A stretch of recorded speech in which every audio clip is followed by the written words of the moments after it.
नमस्कार, मैं अरविंद सर स्वागत करता हूं आपका अपने YouTube channel e learning with Durgesh पर।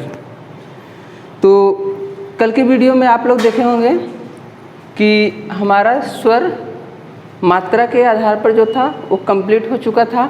उसके आगे से आज हम देखेंगे, लेकिन ये आज की वीडियो बनने से पहले हम कल की वीडियो में देखें कल हम लोग क्या क्या पढ़े थे। चलिए देखते हैं। कल हम लोग वर्ड पढ़े थे। वर्ड की परिभाषा यानी वर्ड जो भाषा की सबसे छोटी इकाई होती है उसे क्या कहते हैं? वर्ड कहते हैं। ठीक। इसके बाद वर्ड को कितने भागों में बांटा गया था? तो वर्ड को 3 भागों में बांटा गया था। पहला आपका हुआ था स्वर वर्ड, दूसरा व्यंजन वर्ड, तीसरा अयोगवा। स्वर को हम पुनः 3 भागों में बांटे थे, ह्रस्व, दीर्घ और प्लुत। ह्रस्व में 4 वर्ड आए थे आपके अ, ई, उ और री। इसके बाद दीर्घ में आपके 7 वर्ड थे। दीर्घ को हमने पुनः 2 भागों में बांटा था। ठीक, यानी एक आपका हुआ था मूल दीर्घ, दूसरा हुआ था आपका दीर्घ संयुक्त। ठीक। इसके बाद आपका प्लुत स्वर था, जिसमें मात्रा का सबसे ज़्यादा समय लगता है, अर्थात जिसमें सबसे कम समय लगता है वो आपका ह्रस्व स्वर था। ह्रस्व की अपेक्षा दीर्घ में ज़्यादा समय लगता है और दीर्घ की अपेक्षा प्लुत में ज़्यादा समय लगता है। यहाँ तक हम देख चुके थे। आज हमको देखना है व्यंजन। व्यंजन का मतलब होता है दोस्तों व्यम धन जन, अर्थात ऐसे वर्ड जो स्वरों की सहायता से बोले जाते हैं उसे क्या कहते हैं? व्यंजन कहते हैं। तो व्यंजन हम देखते हैं। व्यंजन को कितने भागों में बांटा गया? तो व्यंजन को 4 भागों में बांटा गया दोस्तों। कौन कौन से भागों में बांटा गया ये देखते हैं। पहला आपका हुआ था स्पर्श व्यंजन, दूसरा अंतस्थ व्यंजन, तीसरा ऊष्म व्यंजन, चौथा संयुक्त व्यंजन। इन 4 व्यंजनों को छोड़कर एक व्यंजन और भी आपका होता है, एक भाग और होता है जिसे आप कहते हैं द्विगुण या उच्छिप्त। द्विगुण या उच्छिप्त व्यंजन। देखिए दोस्तों, यहाँ पर 4 लिखा गया है और यहाँ हम भाग कितने कर दिए? 5, यानी 1, 2, 3, 4, 5 भाग 5 हो गया। अब आप सोचेंगे यहाँ 4 भाग हुआ, 4 भाग बांटे बोले सर और यहाँ कर दिए 5। तो ऐसी कोई बात नहीं है। अगर आपसे क्वेश्चन पूछता है व्यंजन को कितने भागों में बांटा गया है, तो व्यंजन को 4 भागों में बांटा गया है। मूलतः 5 लिखा जाता है। क्यों लिखा जाता है? अब देखिए इसको जोड़ा क्यों नहीं जाता है? कहते हैं कि अगर मनुष्य है वही मनुष्य है कि जो मनुष्य के लिए मरे। ठीक, तो वही चीज़ आप जानिए कि अगर ये वर्ड है तो वर्ड की सार्थकता इसमें होनी चाहिए, लेकिन वर्ड की पूर्ण सार्थकता इसमें नहीं होती है। ये 2 गुणों को व्यक्त करता है। जैसे हम लिखते हैं, अब इसमें कौन कौन सा वर्ड आता है? जैसे आता है आपका ड और ढ। मान लीजिए हम लिख दिए डमरू और इसके नीचे हम बिंदी लगा दिए, तो क्या ये डमरू आपका सही है? आप तुरंत जवाब देंगे नहीं, गलत है। तो सही कौन सा है? डमरू। ये आपका क्या है? सही है। और ये क्या है? गलत है। क्यों? क्योंकि उच्छिप्त या द्विगुण व्यंजनों के द्वारा किसी भी शब्द का निर्माण नहीं किया जा सकता, यानी इनसे किसी भी शब्द का निर्माण नहीं होता। भाई देखिए, अगर क है तो क से हम कमल लिख सकते हैं। ठीक। अगर च है, च से हम गांधी जी का चरखा लिख सकते हैं। लेकिन अगर यहाँ पर ड और ढ है तो इससे हम कुछ लिख सकते हैं? नहीं लिख सकते हैं। अर्थात इससे क्या होता है, किसी भी शब्द का निर्माण नहीं होता है। जब इससे किसी भी शब्द का निर्माण नहीं होता है तो प्रकार में ये नहीं जोड़ा जाता है परंतु लिखा जाता है। इन प्रकार में नहीं जोड़ा जाएगा लेकिन लिखा जाएगा। जैसे हमको लिखना हुआ ढोल, तो हम ऐसे लिखेंगे, लेकिन अगर हम ढोल को ऐसे लिखेंगे तो क्या होगा? गलत हो जाएगा। ठीक, इसका प्रयोग कहाँ होता है? तो उच्छिप्त व्यंजनों का प्रयोग या द्विगुण व्यंजनों का प्रयोग किसी भी शब्द के प्रारंभ में नहीं होगा। कहाँ होगा? या तो मध्य में होगा तो या तो अंत में होगा। जैसे आप लिखते हैं सड़क, यहाँ आपका द्विगुण व्यंजन हो जाएगा। दूसरी चीज, अब इसको उच्छिप्त क्यों कहते हैं? उच्छिप्त का मतलब होता है उछालना या फेंकना। जैसे यहाँ जो ढ लिखा हुआ है या जो ड लिखा हुआ है, इसका उच्चारण स्थान क्या है? मूर्धा। अभी उच्चारण स्थान के बारे में हम पढ़ेंगे। और इसका भी उच्चारण स्थान क्या है? मूर्धा। ठीक, उच्चारण स्थान समान है। इसे कहते हैं अल्प प्राण और इसे भी कहते हैं अल्प प्राण। यह भी क्या है? सघोष है और इसे भी क्या कहते हैं? सघोष ही। यानी सभी स्थिति वही है, समान है। जो इसका है वही इसका भी है। लेकिन जब हम बोलते हैं डमरू तो हमारी जिह्वा मूर्धा को आराम से स्पर्श करती है। लेकिन जैसे ही हम बोलते हैं सड़क, अब देखिए सड़क, लग रहा है जैसे इस वर्ड को हमारी जिह्वा पकड़कर फेंकने का कार्य कर रही है, उछालने का कार्य कर रही है, मूर्धा को झटके के साथ स्पर्श कर रही है। इसीलिए इसको क्या कहते हैं? उच्छिप्त व्यंजन कहते हैं। शायद आपको समझ में आ गया होगा। आगे चलते हैं हम।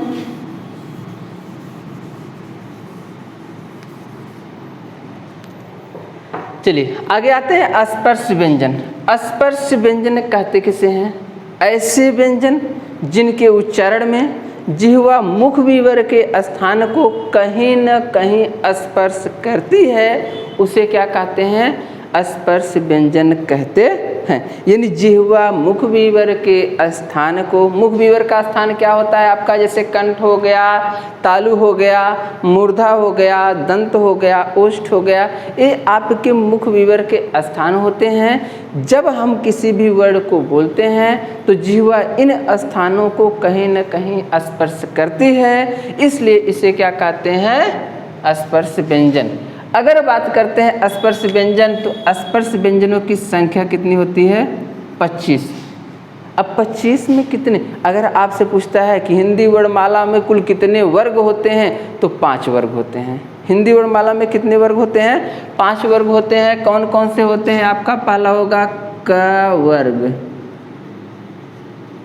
दूसरा होगा च वर्ग, तीसरा ट वर्ग और चौथा त वर्ग, पांचवा प वर्ग। यानी क वर्ग, च वर्ग, ट वर्ग, त वर्ग और प वर्ग। जब हम संस्कृत पढ़ते हैं तो इस वर्ग का शुद्धतम रूप होता है कुचुटुतु पु। यानी कु वर्ग, चु वर्ग, टु वर्ग, तु वर्ग और पु वर्ग। कुचुटुतु पु का मतलब होता है दोस्तों, जैसे आप पढ़ते हैं संस्कृत में सूत्र है अकुह विसर्जनीय नाम कंठ। अकु विसर्जनीय नाम कंठ, यहाँ आपको मिलता है कु, यानी कु का मतलब होता है क वर्ग।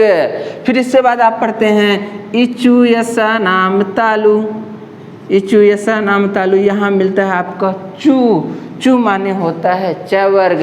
अतः इस वर्णमाला में पूरे कितने वर्ण हो गए? इस वर्णमाला में पूरे 5 वर्ग हो गए, 5 वर्ग हो गए। और कौन कौन से वर्ग हुए? क च ट त प। इसके शुद्धतम रूप की बात की जाए तो हो जाएगा कुचुटुतु पु। अब देखिए एक वर्ग बराबर कितने वर्ण होते हैं? तो एक वर्ग बराबर 5 वर्ण होते हैं। कौन कौन सा होता है? क वर्ग में आएगा क, ख, ग, घ और ङ। च वर्ग में आएगा च, छ, ज, झ और ञ। इसको ञ पढ़ते हैं, न कि ञ पढ़ते हैं। ठीक, चलिए इसके बाद इसमें आएगा ट, ठ, ड, ढ, ड़। त वर्ग में आएगा त, थ, द, ध, न। प वर्ग में आएगा प, फ, ब, भ, म। यानी एक वर्ग बराबर 5 वर्ण। पूरे हिंदी वर्णमाला में 5 वर्ग होते हैं, एक वर्ग में 5 वर्ण होते हैं। और स्पर्श व्यंजनों की संख्या कितनी होती है? तो स्पर्श व्यंजनों की संख्या 25 होती है।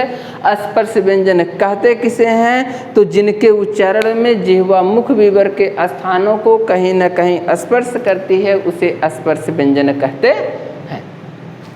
अब बात करते हैं अंतस्थ की। अंतस्थ का मतलब होता है ऐसे वर्ण जो कंठ के निचले भाग से बोले जाते हैं, उसे क्या कहते हैं? अंतस्थ व्यंजन कहते हैं। अर्थात यह स्वर और व्यंजन का क्या होता है? मध्यवर्ती भी होता है।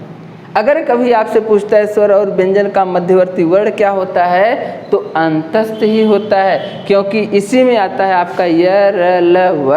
य, र, ल, व, य, र, ल, व, य, र, ल, व आता है आपका। और य, र, ल, व को संस्कृत में अर्ध स्वर कहते हैं और हिंदी में अर्ध स्वर य और व को कहा जाता है। हिंदी में 2 अर्ध स्वर होते हैं, य और व, लेकिन संस्कृत में इन चारों को अर्ध स्वर कहते हैं। इसलिए आपसे अगर क्वेश्चन पूछता है कि स्वर और व्यंजन का मध्यवर्ती वर्ण क्या होता है, तो स्वर और व्यंजन का मध्यवर्ती वर्ण क्या होता है? अंतस्थ होता है। ठीक, आगे चलते हैं ऊष्म। ऊष्म का मतलब होता है ऊष्मा या गर्मी। ऐसे वर्ण जिनको बोलने में हमें ज़्यादा सांस की आवश्यकता लेनी पड़ती है अथवा हमारे मुख से सीटी जैसी आवाज़ निकलती है, उसे ऊष्म व्यंजन कहते हैं। यानी इसमें ऊष्मा की मात्रा ज़्यादा होती है और इसमें आपका आता है स, स और ह। यानी स और ह। एक चीज़ आपको एक चीज़ और नहीं समझ में आता है, कभी कभी आप पढ़ते हैं इसको कब स पढ़ा जाएगा और कब ख पढ़ा जाएगा, तो कोई दिक्कत नहीं।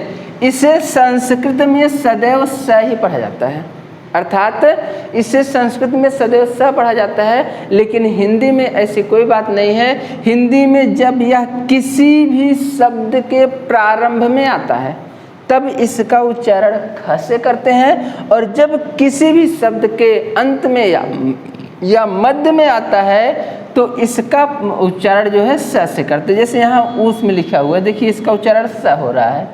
अगर हम लिख दें सुषमा,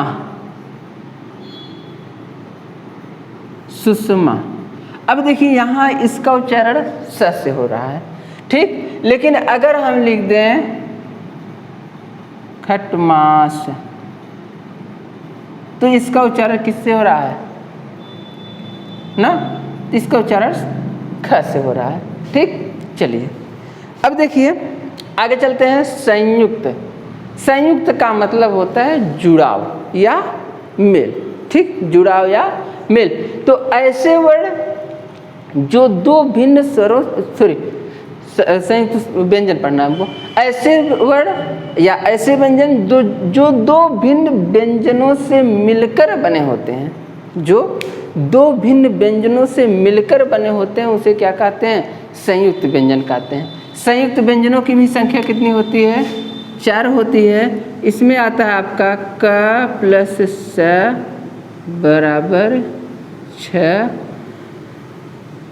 त प्लस र बराबर 3, ज प्लस ञ बराबर ज्ञ। इसके बाद आता है स प्लस र बराबर स्र, यानी संयुक्त व्यंजनों की संख्या कितनी हो गई? 4। स्पर्श व्यंजनों की संख्या 25, अंतस्थ व्यंजनों की संख्या 4, ऊष्म व्यंजनों की संख्या भी कितनी होती है? 4। संयुक्त व्यंजनों की भी संख्या 4, द्विगुण व्यंजनों की संख्या 2। हिंदी वर्णमाला में आपके यही 52 वर्ण होते हैं। कौन कौन से होते हैं? जैसे आपने स्वर को पढ़ा, स्वर में, एक मिनट थोड़ा सा हम जगह देखेंगे, यहाँ लिख दे रहे हैं। जैसे आपने देखा स्वर, स्वर में मूल स्वरों की संख्या कितनी थी? मूल स्वरों की संख्या आपने 4 पढ़ा, ठीक। इसके बाद आप पढ़े थे दीर्घ स्वर। दीर्घ स्वर की संख्या आपने कितना पढ़ा था? 7, ठीक। इसके बाद आप पढ़ते हैं स्पर्श व्यंजन। स्पर्श व्यंजन की संख्या 25। फिर आप देखते हैं अंतस्थ व्यंजन। अंतस्थ व्यंजन की संख्या कितनी होती है? 4। ऊष्म व्यंजन, ऊष्म व्यंजन की भी संख्या कितनी थी? 4। इसके बाद संयुक्त व्यंजन, संयुक्त व्यंजन की संख्या कितनी थी? 4। इसके बाद द्विगुण या उच्छित व्यंजन, द्विगुण या उच्छित व्यंजन की संख्या 2, ठीक। इसके बाद आपने देखा था अयोगवाह की संख्या। अयोगवाह कितने थे? 2। टोटल हम जोड़ देंगे तो कितना आ जाएगा? 52। यानी 7 4 11, 11 5 16, 16 4 20, 20 4 24, 24 4 28, 28 2 30, 30 2 32, 32 का 2, 3 और 2 5। ये आपके 52 वर्ण हो गए हिंदी वर्णमाला के। अब देखिए, स्क्रीनशॉट लेना हो तो ले लीजिए आप लोग, फिर आगे हम बढ़ें। चलिए देखते हैं। एक चीज़ हमसे कभी कभी पूछता है, क्वेश्चन दे देता है, जैसे यहाँ आप लिखे हैं व्यंजन, या आप लिखते हैं जैसे अत्यल्प, अत्यल्प आप लिखते हैं, तो पूछता है यहाँ जो ल और या ल और प है या ल और य है, इसमें किस प्रकार के व्यंजनों का प्रयोग हुआ है, ठीक। तो इसमें संयुक्त व्यंजनों का प्रयोग हुआ है। इस संयुक्त व्यंजन तो 4 ही होते हैं आपके, लेकिन अगर हम कह दें क प्लस य तो बराबर क्या होगा? क्या? यह भी क्या है आपका? संयुक्त व्यंजन है। लेकिन अगर हम कह दें क प्लस क बराबर क, तो ये किस प्रकार का व्यंजन होगा? ये आपका संयुक्त व्यंजन नहीं होगा। इसे कहते हैं द्वित्व या द्वित्व व्यंजन। इसे कहते हैं द्वित्व या द्वित्व व्यंजन, यानी ऐसे व्यंजन जो दो समान व्यंजनों से मिलकर बनते हैं और इनके बीच में स्वर नहीं होता है और इनका उच्चारण करते समय जीवा प्रथम व्यंजन को दाबने का प्रयास करती है, रोकने का प्रयास करती है, इसलिए इन्हें क्या कहते हैं? द्वित्व या द्वित्व व्यंजन कहते हैं, ठीक। जैसे आप बोलते हैं पक्का, पक्का, जब आप बोलते हैं पक्का तो का क्या होता है? प्रथम क दब जाता है कंठ के पास। जैसे आप बोलते हैं दिल्ली, तो इसमें जो प्रथम ला है ये क्या करता है? दब जाता है। तो जो दब जाता है या जब समान वर्ण मिल जाते हैं, बीच में स्वर नहीं होता है, तो उसे क्या कहते हैं आप? द्वित्व या द्वित्व व्यंजन। चलिए, इतना समझ में आ गया होगा, आगे चलते हैं।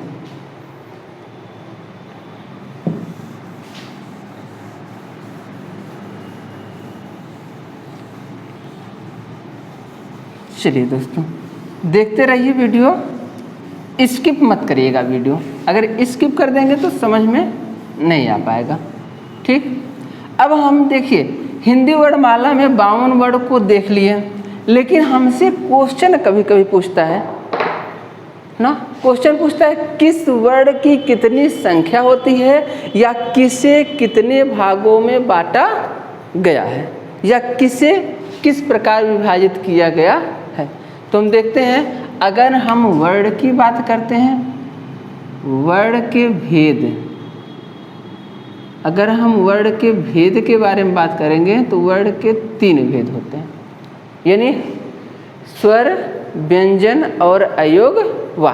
ठीक, इसके बाद अगर हम बात करते हैं स्वर की, स्वर के भेद, तो स्वर के भी कितने भेद होते हैं? 3 भेद होते हैं। पूरा टोटल हम संख्या देखेंगे, एक भी कहीं कोई क्वेश्चन पूछेगा तो छूट न पाए ताकि। ठीक, स्वर के कितने भेद होते हैं? 3 भेद होते हैं। कौन कौन से होते हैं? ह्रस्व, दीर्घ और प्लुत। इसके बाद हम देखते हैं व्यंजन के भेद, व्यंजन के भेद। तो व्यंजन के कितने भेद बताए गए थे? 4। लिखे कितने गए थे? 5। ठीक, चलिए इसके बाद अगर आपसे पूछता है मूल स्वर, मूल स्वर, मूल स्वर कितने होते हैं? तो मूल स्वरों की संख्या बताई गई थी 4, अ, ई, उ और री। इसके बाद आपसे पूछता है दीर्घ स्वर, तो दीर्घ स्वर की संख्या कितनी बताई गई थी? 7। ठीक, अगर पूछता है मूल दीर्घ स्वर, मूल दीर्घ स्वर, तो इसकी संख्या कितनी बताई गई थी? 3। मूल दीर्घ स्वर में कौन कौन से आते हैं? आ, बड़ी और बड़ा उ। इसके बाद अगर आपसे पूछता है दीर्घ संयुक्त स्वर, दीर्घ संयुक्त स्वर, तो दीर्घ संयुक्त स्वरों की संख्या, इसे संयुक्त स्वर भी कहते हैं और इसे दीर्घ स्वर भी कहते हैं। ठीक, इसकी संख्या होती है 4। अगर ऑप्शन में पूछ ले दीर्घ स्वर है और उसमें दीर्घ को भी दे दे, संयुक्त को भी दे दे, तब निशान किसे लगाएंगे? आप दीर्घ को ही निशान लगाएंगे, यानी मूल दीर्घ को दीर्घ मानेंगे आप, तब संयुक्त को आप दीर्घ नहीं मानेंगे। ठीक, इसके बाद अगर आपसे पूछता है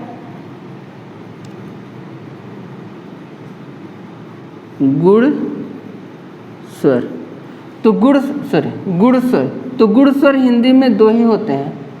कौन कौन से होते हैं? ए और ओ। जो गुण संधि में, हम आपको पता है जो गुण संधि में प्रयोग किए जाते हैं उसी को क्या कहते हैं? गुण स्वर। अगर आपसे क्वेश्चन पूछ भी लेता है कि ए में कौन सी संधि है, ठीक, तो आप क्या बताएंगे? ए में कौन सी संधि है? गुण संधि है। जैसे ए का संधि विच्छेद क्या हो जाएगा? आ प्लस ई, यानी आ या आ के बाद अगर ई, उ, री आ जाता है तो उसकी क्या हो जाती है? ए, ओ और अर हो जाएगा, तो वो गुण संधि में होता है।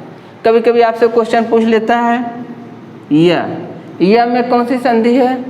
तो या में यड़ संधि है। संधि विच्छेद क्या होगा इसका? तो इसका संधि विच्छेद होगा ई प्लस अ, ई प्लस अ बराबर या होगा, ई प्लस अ बराबर या। कैसे? अब ये संधि में एक एक शब्द कुछ तोड़कर एक एक वर्ण में करके फिर वर्ण से वर्ण को हम आपको बताएंगे कैसे संधि होती है। चलिए, ई प्लस या का मतलब होता है, ई प्लस आ का मतलब होता है या। क्यों? क्योंकि कहता है ई का स्थानीय यड़ अच परे रहते, यानी ई, उ, री के स्थान पर या व र हो जाता है जब इसके बाद कोई असमान स्वर हो तो। अब देखिए, ई के बाद कोई असमान स्वर आया है तो ई का क्या हो जाएगा? ई का या हो जाएगा। ये आपकी यड़ संधि की बात हो रही है, ई का यह हो जाएगा। इसके बाद यहाँ पर क्या है? आ है। हमको पता है स्वर किसी भी व्यंजन में पीछे से जुड़ता है और जब जुड़ता है तो मात्रा के रूप में जुड़ता है और आ की कोई मात्रा नहीं होती है, या व्यंजन के साथ उसकी सार्थकता का केवल बोध कराता है। तो ई या हलंत है और आ जुड़ जाएगा तो यह पूरा हो जाएगा। ये आपकी यड़ संधि हो गई। ठीक, चलिए दोस्तों आगे चलते हैं।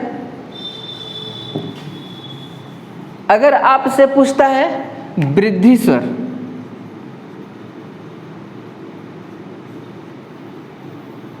वृद्धि स्वर, तो वृद्धि स्वर की संख्या 2 होती है। कौन कौन से होते हैं? ऐ और औ। ऐ और औ क्या होते हैं? आपके वृद्धि स्वर होते हैं। इसके बाद अगर पूछता है अमात्रिक स्वर, तो अमात्रिक स्वर कौन होता है? केवल आपका एक होता है अ को क्या कहते हैं? अमात्रिक स्वर। चलिए, इसके बाद अगर आपसे पूछता है कुल मात्रा, तो हिंदी वर्णमाला में कुल 10 ही मात्रा होती है, 11वीं मात्रा नहीं होती। 11 स्वर होते हैं, 11 स्वरों में अ की मात्रा नहीं होती है, अर्थात हिंदी वर्णमाला में कुल मात्राओं की संख्या 10 होती है। चलिए बात करते हैं, अगर पूछता है कुल वर्ग, तो हिंदी वर्णमाला में कितने वर्ग होते हैं? 5 वर्ग होते हैं। ठीक, अब देखिए अगर व्यंजन के बारे में पूछता है, कुल व्यंजन, जब आपकी बात करता है कुल व्यंजन, जब कुल व्यंजन की बात करेगा तो यहाँ पर आपका 41 होगा या तो 39 होगा। ठीक, अगर कुल स्वर की बात करें, देखिए अगर यहाँ पर 41 और 39 दोनों ऑप्शन में आ जाएगा तो आप किसे मारेंगे? आप 41 को टिक करेंगे। क्यों? क्योंकि 41 का मतलब है कि इसमें व्यंजन के साथ साथ अयोगवाह को भी जोड़ा गया है। अयोगवाह स्वर और व्यंजन दोनों के साथ जुड़ते हैं। अगर यही क्वेश्चन आपसे पूछेगा कुल स्वर कितने होते हैं, कुल स्वर कितने होते हैं, तो कुल स्वरों की संख्या 13 आप लिखेंगे। क्यों? क्योंकि यहाँ अयोगवाह जोड़ा गया है। लेकिन अगर आपसे पूछेगा हिंदी वर्णमाला में स्वर की संख्या, तो स्वर कितने होंगे? 11 ही होंगे। लेकिन अगर कुल लगा दिया तो वहाँ पर अयोगवाह को आप जोड़ेंगे। यहाँ भी आप अयोगवाह को जोड़े हैं। अगर ऑप्शन में 41 नहीं है तब आप 39 को मारेंगे। इसमें 39 में कौन कौन से वर्ड आएंगे? 33 आपके मूल व्यंजन हो गए, 4 संयुक्त हो गए, 33 4 37 और 2 दुगुण मिला के कितने हो गए? 39 हो गए। ठीक, बात करते हैं मूल व्यंजन की, तो मूल व्यंजनों की संख्या कितनी होती है? 33। अब मूल व्यंजन में कौन कौन से व्यंजन आते हैं? मूल व्यंजन में आपके 25 स्पर्श व्यंजन आते हैं और 4 अंतस्थ आते हैं, 4 ऊष्म। ठीक, 25 4 29, 29 4 33। ये 33 आपके क्या होते हैं? मूल व्यंजन होते हैं। ठीक, इसके बाद स्पर्श व्यंजन,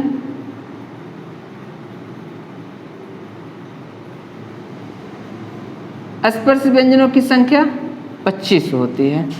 अगर बात करते हैं अंतस्थ व्यंजन, अंतस्थ व्यंजन, तो अंतस्थ व्यंजनों की संख्या कितनी होती है? तो अंतस्थ व्यंजनों की संख्या 4 होती है। फिर बात करते हैं ऊष्म व्यंजन,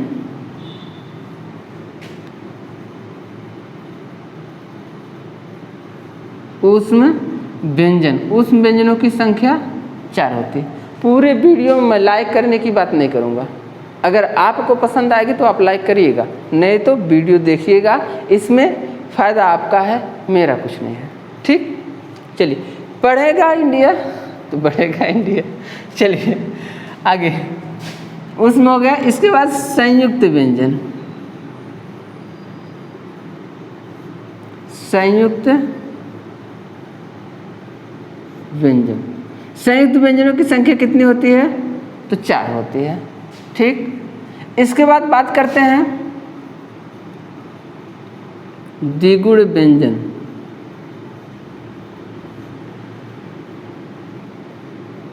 द्विगुण व्यंजन की संख्या 2 होती है। इसके बाद बात करते हैं अयोगवाह, तो अयोग वाह की संख्या कितनी होती है? 2 होती है। ठीक, ये आपके हिंदी वर्णमाला में जितने विभाजन किए गए हैं, जितनी संख्या बताई गई है, सभी संख्याएं, ऐसा आपको किसी किताब में भी नहीं मिलेगा। ठीक, चलिए अभी तो कुछ छूट नहीं रहा है, एक बार इसका आप लोग स्क्रीनशॉट ले लीजिए। ठीक, मैं साइड हो जा रहा हूँ, स्क्रीनशॉट आप लोग ले लीजिए और इसे आप लोग याद करिए। किसी भी कॉम्पिटिटिव एग्जाम में या किसी भी वनडे एग्जाम में अगर हिंदी आती है तो हिंदी वर्णमाला से 3 से 4 क्वेश्चन जरूर पूछे जाते हैं और वो क्वेश्चन यहीं से होंगे। इससे बाहर अगर कहीं पूछा जाए तो आप बताइएगा। ठीक, चलिए कहीं से नहीं पूछा जाएगा, इससे बाहर कहीं से पूछा ही नहीं जाएगा, क्योंकि इतना विस्तृत आपको कहीं और मिलने वाला नहीं है। चलिए इसका स्क्रीनशॉट ले लीजिएगा आप लोग। चलिए हो गया होगा, आगे बढ़ते हैं। अब किसको किस श्रेणी में रखा गया है, किसको क्या माना गया है, वो भी हम देख लेते हैं।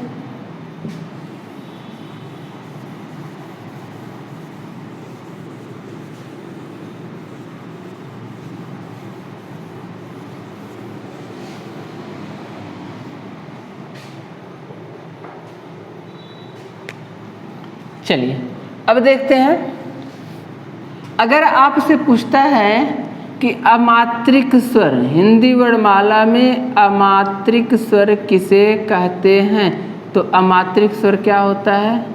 अ। ठीक, अगर पूछता है हिंदी वर्णमाला में आगत स्वर, आगत स्वर की बात करेगा तो वो होगा आपका आ। आगत स्वर का मतलब आ होगा, ऊपर अर्धचंद्र बिंदु लगा होगा। ठीक, इसके बाद आगत स्वर आपका आ हो गया। अगर आपसे पूछता है गुण स्वर, इसे पीछे हम लोग जान चुके हैं, इसमें आता है ए और ओ। ठीक, ए और ओ। बात करते हैं वृद्धि स्वर की, तो वृद्धि स्वर में आपका आएगा ऐ और औ। ठीक, ये हो गया। इसके बाद अगर आपसे पूछता है अर्ध स्वर, अर्ध स्वर, अर्ध स्वर किसे कहते हैं, तो यह और वह को, हिंदी में यह और वह को क्या कहते हैं? अर्ध स्वर की श्रेणी में रखा जाता है। इसे स्वर और व्यंजन का मध्यवर्ती वर्ण भी कहा जाता है। इसके बाद देखते हैं, अगर आपसे पूछता है कि स्पर्श संघर्षी वर्ण, स्पर्श संघर्षी का मतलब होता है, स्पर्श का मतलब तो आप लोग जान ही रहे हैं कि ऐसे वर्ण जिनके उच्चारण में जिह्वा मुख विवर के स्थान को कहीं न कहीं स्पर्श करती है, उसे क्या कहते हैं? स्पर्श व्यंजन कहते हैं। ठीक, अब देखिए, लेकिन यहाँ पूछ रहा स्पर्श संघर्षी वर्ण। स्पर्श संघर्षी वर्ण का मतलब होता है स्पर्श के साथ साथ संघर्ष भी करता हो, यानी मुख विवर के जो स्थान हो उसमें रगड़ता हो। ठीक, तो ऐसे वर्ण कितने होते हैं? च, छ, ज और आपके झ। इन वर्णों को क्या कहा जाता है? स्पर्श संघर्षी वर्ण कहा जाता है। इसके बाद ऊष्म संघर्षी, ऊष्म संघर्षी, ऊष्म संघर्षी, ऊष्म का मतलब आपको बताया गया ऐसे वर्ण जिनके उच्चारण में ऊष्मा ज़्यादा निकलती हो या मुख से सीटी जैसी आवाज़ निकलती हो, उसे ऊष्म व्यंजन कहते हैं। संघर्ष का मतलब होता है घर्षण करना, तो इसमें जो ऊष्म व्यंजन होते हैं वही ऊष्म संघर्षी भी कहे जाते हैं। तो इसमें आएगा आपका स और ह। ठीक, अभी उच्चारण स्थान पढ़ाएंगे तो बताएंगे, इन सबका उच्चारण स्थान अलग अलग होता है। ठीक, इसका तालु होगा तो इसका मूर्धा होगा, इसका दंत होगा। ठीक, आगे अगर बात करते हैं, पूछता है काकल्य वर्ण, काकल्य वर्ण, काकल्य का मतलब होता है, काकल्य में आपका आता है केवल है। काकल्य का मतलब होता है ऐसा वर्ण जो कंठ के पीछे के भाग से बोला जाता है, उसे काकल्य वर्ण कहते हैं। पीछे के भाग का मतलब होता है, जैसे आपका ये कंठ हो गया, कंठ के जस्ट पीछे के भाग से, अब ये नहीं कि पीछे से निकल के आ रहा है, पीछे के भाग से मतलब कंठ के जस्ट पीछे, यानी अंदर से जो वर्ण निकल कर आता है उसको बोलते हैं काकल। कंठ के जस्ट पीछे ही काकल्य होता है, एक स्थान, मुख विवर के स्थान का नाम है, लेकिन उच्चारण स्थान में उसको हमें नहीं पढ़ना है, बस इसे काकल्य कहा जाता है, क्योंकि यह जिसे आप बोलते हैं क के बाद बोलेंगे ह, क ह, देखिए थोड़ा सा अंतर आएगा, ठीक। चलिए, इसके बाद आपको बोलते हैं पार्श्विक। अगर पार्श्विक वर्ण की बात करता है, पार्श्विक का मतलब होता है कि ऐसे वर्ण जिनके उच्चारण में जिह्वा के दोनों तरफ से वायु निकलती है, पास करती है, उसे पार्श्विक वर्ण बोलते हैं। पार्श्विक में आपका एक वर्ण आता है, कौन सा? ल, ठीक। इसके बाद पार्श्विक के बाद आप पढ़ते हैं लुंठित या प्रकंपित। लुंठित या प्रकंपित। लुंठित या प्रकंपित वर्ण का मतलब इसमें आता है आपका र, ठीक। लुंठित या प्रकंपित का मतलब होता है ऐसे वर्ण जिसे बोलने में जीवा एक ही स्थान पर कई बार नाचती हो, उसे कहते हैं लुंठित या प्रकंपित, अर्थात कंपन करती हो, उसे कहते हैं लुंठित या प्रकंपित वर्ण। इसमें आता है आपका र, ठीक। आगे देखते हैं, अगर बात करते हैं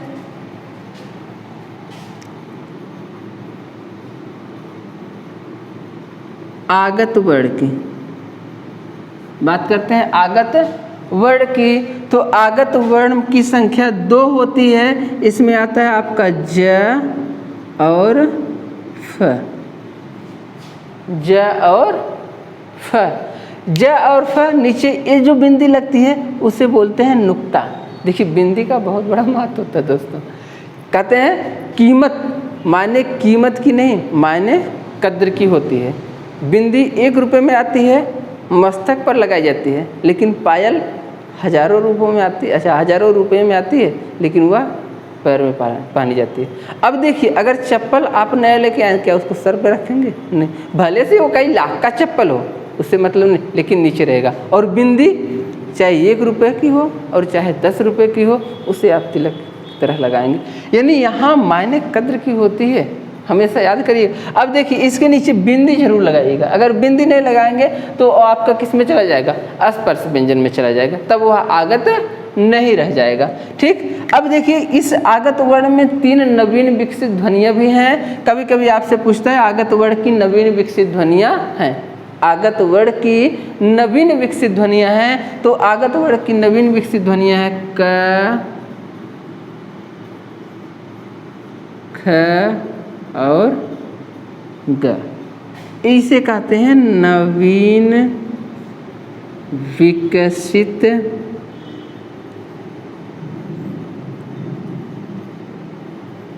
ध्वनि। नवीन विकसित ध्वनि, नवीन विकसित ध्वनियों को क्या कहते हैं? आगत के अंतर्गत रखते हैं, और यह अभी प्रचलन में है, ठीक। जैसे आप लिखते हैं आजमगढ़, जफराबाद, कफन, ठीक। तो ये सब क्या होते हैं? आगत का उसमें प्रयोग किया जाता है। चलिए, इसका स्क्रीनशॉट आप लोग ले लीजिए और याद कर लीजिए। इतना विस्तृत आपको किसी किताब में नहीं मिलेगा, मिलेगा लेकिन क्रम व्यवस्थित ढंग से नहीं मिलेगा। चलिए, एक बार स्क्रीनशॉट इसका ले लीजिएगा आप लोग, इसके बाद हम फिर आगे चलते हैं।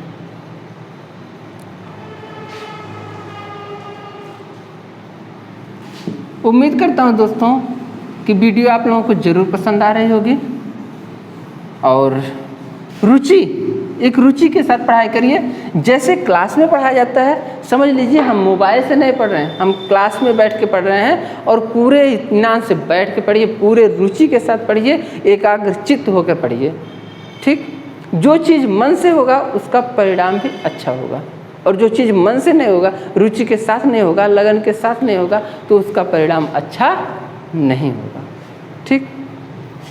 चलिए, अब देखिए, हम हिंदी वर्णमाला को पढ़ लिए हैं, लेकिन कभी कभी हमसे पूछता है कि स्वरों का विभाजन में पूछ लेता है, स्वरों को कितने प्रकार से बांटा गया। कभी कभी जीवा के आधार पर पूछ लेता है, कभी कभी मुख के आधार पर पूछ लेता है, कभी ओष्ठ के आधार पर पूछ लेता है, तो उसे भी हम देख लेते हैं। अगर स्वर की बात करते हैं, जैसे यहाँ स्वर है तो स्वरों के विभाजन में देखते हैं। पहला हम देख लेते हैं जिह्वा के आधार पर,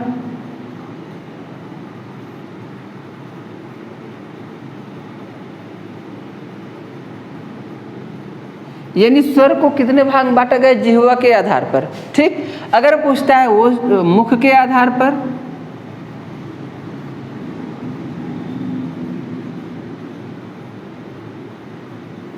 मुख के आधार पर, फिर आपसे पूछता है ओष्ठ के आधार पर,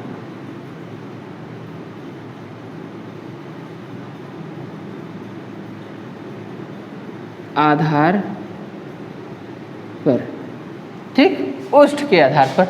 अगर पूछता है जिह्वा के आधार पर स्वर का विभाजन कितने प्रकार से हुआ है, तो जिह्वा के आधार पर स्वर का विभाजन 3 प्रकार से हुआ है। अग्रस्वर, पहला अग्रस्वर और दूसरा पश्च स्वर,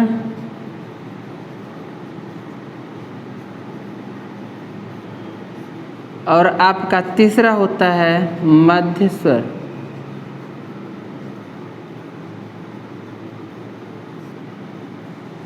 ठीक, इसके बाद अभी देखिए, ये हम आपको विस्तृत पढ़ा रहे हैं, कॉन्सेप्ट दे रहे हैं।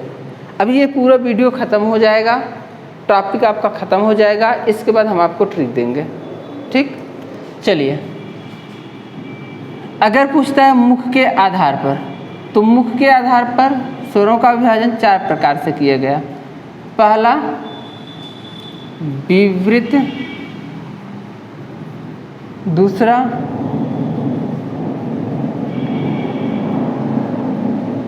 अर्धविवृत, तीसरा संवृत और चौथा अर्धसंवृत।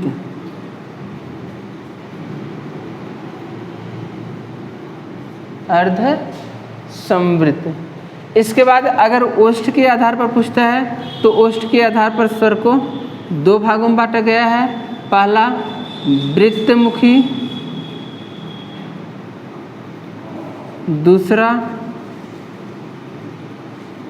अवृत्तमुखी। अवृत्तमुखी, वृत्तमुखी को गोली स्वर कहते हैं, अवृत्तमुखी को अगोली स्वर भी कहते हैं। चलिए, अग्रस्वर। अग्रस्वर का मतलब देखिए, जिह्वा के आधार पर, जिह्वा के 3 आधार होंगे, एक प्रथम आगे का भाग, मध्य का भाग, फिर पीछे का भाग।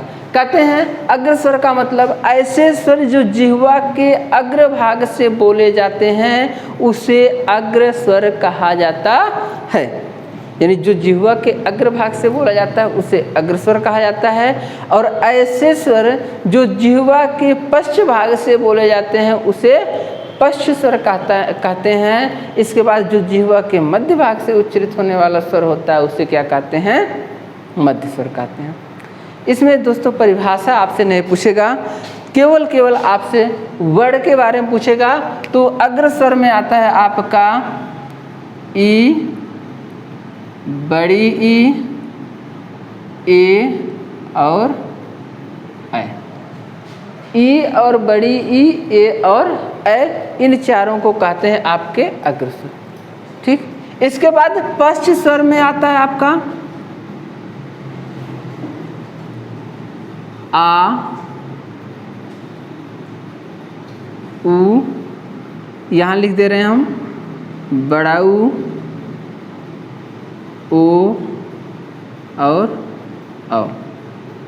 ये पश्च स्वर में आते हैं।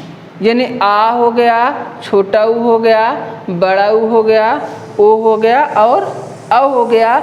मध्य स्वर में आपका केवल आ आता है। हम यूँ भी कह सकते हैं ई आगे, ऊ पाछे, आ मध्य। यानी ई ऐ ये क्या होते हैं, आपके अग्रस्वर होते हैं। इसके बाद आ हो गया, उ हो गया, बड़ा उ हो गया, ओ हो गया और औ हो गया, ये आपके मध्य स्वर उपस्थ स्वर होंगे। इसके बाद मध्य स्वर में केवल आपका आ जाएगा। ठीक, आगे चलते हैं। मुख के आधार पर स्वरों का विभाजन। तो मुख के आधार पर स्वरों का 4 भाग किया गया है। विवृत, विवृत का मतलब होता है कि ऐसे स्वर वर्ण जिनके बोलने में मुख द्वार पूरा खुला हुआ होता है उसे विवृत बोलते हैं। यहाँ लगा हुआ अर्ध, अर्ध का मतलब होता है आधा। ऐसे स्वर वर्ण जिनका उच्चारण करने में मुख विवर आधा खुला हुआ होता है। विवर का मतलब मुख द्वार, मुख द्वार आधा खुला होता है उसे कहते हैं अर्ध विवृत स्वर। विवृत का मतलब होता है खुला हुआ। अब देखते हैं संवृत। संवृत का मतलब होता है सकरा, यानी ऐसे वर्ण जिनके उच्चारण में मुख द्वार लगभग बंद होता है उसे क्या कहते हैं, संवृत स्वर कहते हैं। और ऐसे वर्ण जिनके उच्चारण में मुख द्वार लगभग आधा बंद होता है उसे अर्ध संवृत स्वर कहते हैं। इसकी भी परिभाषा आपसे नहीं पूछेगा, केवल वर्ण पूछेगा। ठीक, तो वर्ण हम लिख दे रहे हैं विवृत, जिसमें मुख द्वार पूरा खुला हुआ होता है, इसमें ऐसा स्वर आ। ठीक, अर्ध विवृत जिसमें मुख द्वार आधा खुला हुआ होता है, इसमें आता है आपका अ, इसके बाद आपका ऐ और औ। ठीक, यानी वृद्धि स्वर आते हैं। अ के साथ वृद्धि स्वर का प्रयोग होता है, किसमें, अर्ध विवृत में। इसके बाद आपका एक आगत वर्ण भी आ जाता है जो आ होता है, अर्धचंद्र बिंदाकार। ठीक, इसके बाद संवृत। संवृत का मतलब होता है जिसमें मुख विवर क्या होता है, आधा बंद होता है। इसमें आपका आता है संवृत का जिसमें मुख विवर पूरा सकरा हुआ होता है, लगभग बंद हुआ होता है। ई होगा और बड़ी ई होगा, ऊ होगा और बड़ा होगा। ठीक, अर्ध संवृत ऐसे वर्ण जिनके उच्चारण में मुख द्वार लगभग आधा बंद होता है उसे क्या कहते हैं, अर्ध संवृत स्वर कहते हैं। इसमें आपका आता है जैसे ए और ओ, यानी गुण स्वर। आपके जो गुण स्वर होते हैं वो किस में आएंगे, अर्ध। ठीक, चलिए इसके बाद आपका आ गया ओष्ठ के आधार पर स्वर के भेद। ओष्ठ के आधार पर स्वर के भेद। ओष्ठ के आधार पर स्वर को कितने भागों में बांटा गया, 2 भागों में बांटा गया, वृत्तमुखी और अवृत्तमुखी। वृत्तमुखी का मतलब होता है गोलाकार, अवृत्तमुखी का मतलब होता है गोलाकार न हो। यानी ऐसे वर्ड जिनको बोलने में हमारे मुख द्वार ओष्ठ, हमारा ओष्ठ क्या होता है, गोलाकार आकृति में होता है, वृत्त की आकृति में होता है, उसे क्या कहते हैं, गोली स्वर कहते हैं। इसमें आपका आता है उ, बड़ा उ, ओ और औ। ठीक, इसके बाद अवृत्तमुखी की बात करेगा तो अवृत्तमुखी में आता है आपका ई, बड़ी ई, ए, ऐ, आ और आ। ये आपका क्या हो गया, अवृत्तमुखी। ठीक, स्वरों का इतना विभाजन होता है। इससे आगे अब स्वर के बारे में कुछ आपसे नहीं पूछेगा। आगे अगली वीडियो में हम पढ़ेंगे वर्णों का उच्चारण स्थान और अल्प प्राण एवं महाप्राण अघोष और सघोष, यानी वर्णों का प्रयत्न। ठीक, चलते हैं दोस्तों। हमको लग रहा है कि आपको ये वीडियो पसंद आया होगा, और अगर वीडियो पसंद आएगा तो लाइक ज़रूर करिएगा, शेयर भी करिएगा। ठीक, मिलते हैं अगली वीडियो में।